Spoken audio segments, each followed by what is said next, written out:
My name is Tamás Jakkel, and I have been dealing with dogs for 50 years. The reason why we are talking here is that of that 50 years, the last 11 years have become the decade of the Magyar Agár, or Hungarian Greyhound.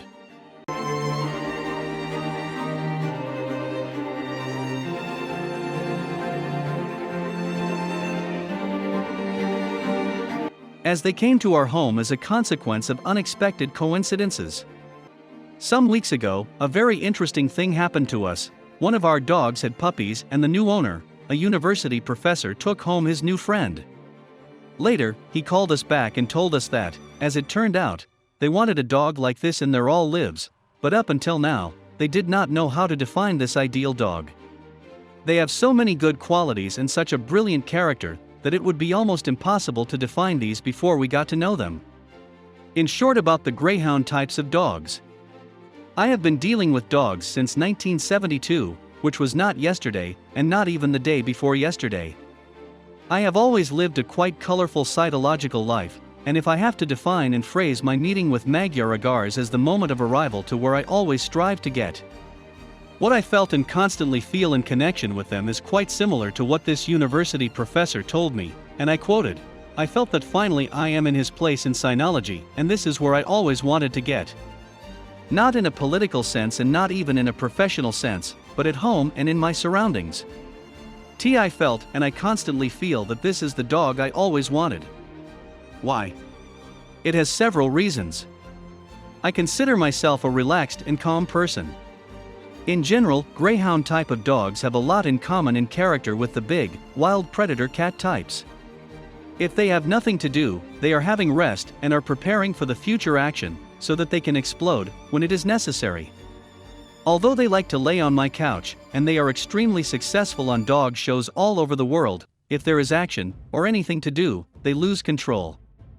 The view of this is like a good David Attenborough movie. They are running like cheetahs, they stop, start again, they are really beautiful.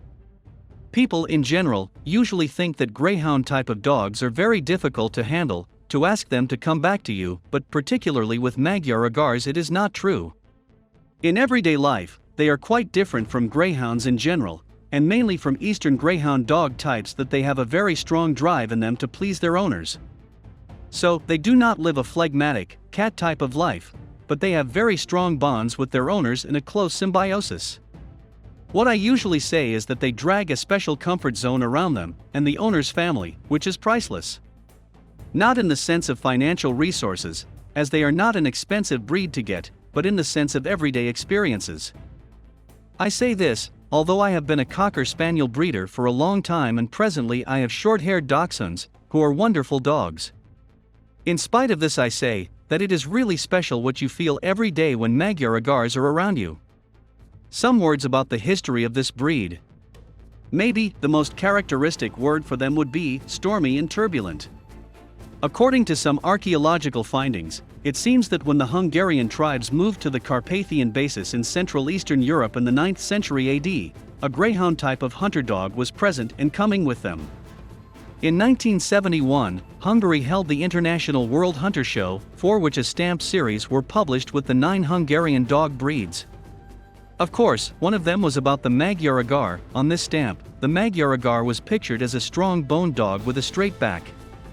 Today, it seems quite probable that some kind of a greyhound dogs arrived with the Hungarians from Asia, but we don't not know how they could look like. Storms in connection with the breed started later, as the Carpathian Basin was a big melting pot of tribes, nations, and different people. Of course, different people had different dogs who came with them and fell in love with each other's, having puppies.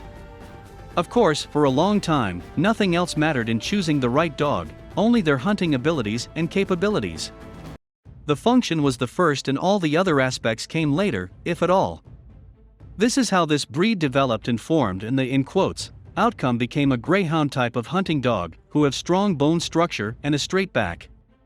These dogs were and are excellent hunters, and their main field of activity are the vast fields and open terrains. During hundreds of years, some Western Greyhound bloodlines were also involved and used in the selection, like the English Greyhound, the Whippet, and the Galgo or Spanish Greyhound, which changed their outlook to a certain extent. Fortunately, their character did not change a lot and the phlegmatic greyhound behavioral patterns are missing from them. They are open-minded, more friendly, at the same time they defend and guard their territories. Not necessarily in an aggressive way, but they bark at the intruders and stand in their way and block them. Why are they doing it? Because these dogs, besides being hunters, were farm dogs by functionality as well. They usually met wolves, caught and killed the deer during hunts, so they needed a level of toughness when it came to work. To put it more simply, while the English Greyhound is a Formula 1 racer, the Magyar Agár is rather a very fast and reliable rally racer car. They can run on the field very long and persistently, why, on the race ring they are not as fast as the English Greyhound. In our modern age it is a problem, as the racing distances are not different and of course those dogs will be the winners, who have more English Greyhound blood in them. This breed was not selected and chosen for this type of run and these distances.